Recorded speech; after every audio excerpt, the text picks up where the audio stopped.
मित्रांनो, सध्या अनेक मुलांची लग्न जुळत नाही आहेत आणि अशातच मग लग्न जुळत नाहीत म्हणून त्रस्त झालेले जे काही विवाह इच्छुक आहेत तर ते विवाह संस्थेशी संपर्क करत असतात आणि दिवसभर विवाह संस्थांचे फोन खणखणत असतात.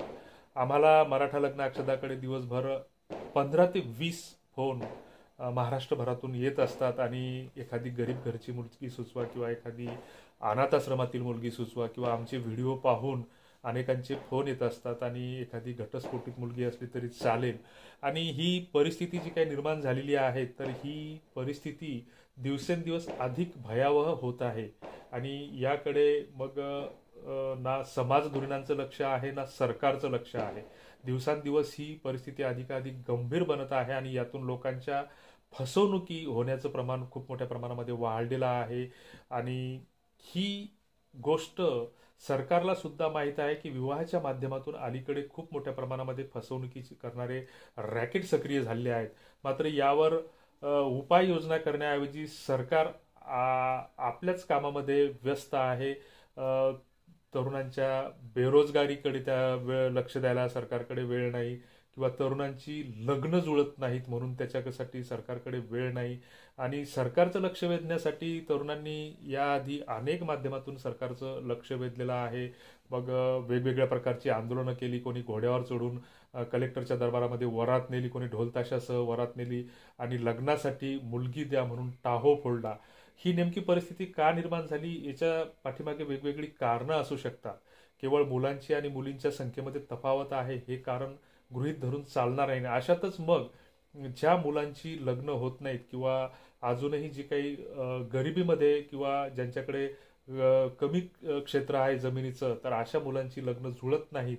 आणि मग ही मुलं कुठेतरी लग्न जुळत नाहीत, 2 वर्ष झाली, 4 वर्ष झाले, विवाह संस्थांशी संपर्क केला, त्यांनी 5-10 हजार रुपयांत फसवणूक केली, तडा दिला आणि अशातच मग ही मुलं कुठेतरी हाताला काम नाही, दुसरीकडे लग्न जुळत नाही ना. अशा स्थितीमध्ये मग नैराश्यानं कुठेतरी ग्रासलेली असतात. मग नैराश्यानं ग्रासलेली माणसं मग नको त्या गोष्टींच्या मागे लागतात. मग कोणी टक्के टोनपे करायला लागतं, कोणीतरी धार्मिक अंधश्रद्धेच्या आहारी जातं आणि कोणी मग अशा नैराश्यातून व्यसनाधीनतेच्या आहारी जातं. त्यातच कोणीतरी मग जुगाराच्या आहारी जातं आणि त्यातून बर्बाद होतं. अशा अनेकांनी आत्महत्या या माध्यमातून केलेल्या आहेत की लग्न जुळत नाहीत, नोकरी मिळत नाही, नैराश्य हाताला काम नाही आणि अशा स्थितीमध्ये एक तर जुगार खेळण्याशिवाय, दारू पिण्याशिवाय पर्याय राहत नाही. आणि अशातच मग जुगारानं सुद्धा अनेक कुटुंब बर्बाद होत आहेत. ही वस्तुस्थिती वास्तविकता आहे. आणि दुसरीकडे आपण जागतिक महासत्ता बनल्याच्या गप्पा मारतो, बाता मारतो. आमचं सरकार कसं लोकांच्या उपयोगाचं आहे हे आम्ही लोकांना ठणकावून सांगतो. सगळेजण आपापल्या परीनं दुःखी आहेत. शेतकऱ्यांच्या परीनं दुःखी आहे, नोकरदार नोकराच्या परीनं दुःखी आहे. आणि ही या देशाचं भविष्य आहे, जी या देशाचं ऊर्जा आहे, तर अशी तरुणाई लग्न जुळत नाहीत म्हणून नैराश्याच्या गर्तेमध्ये लोटली जात आहे. तर यावर सरकारनं उपाययोजना करणं गरजेचं आहे की बाकीच्या सगळ्या ज्या काही फुकट्या योजना असतील त्या बंद करून विवाह प्रोत्साहन योजना सुरू करावी.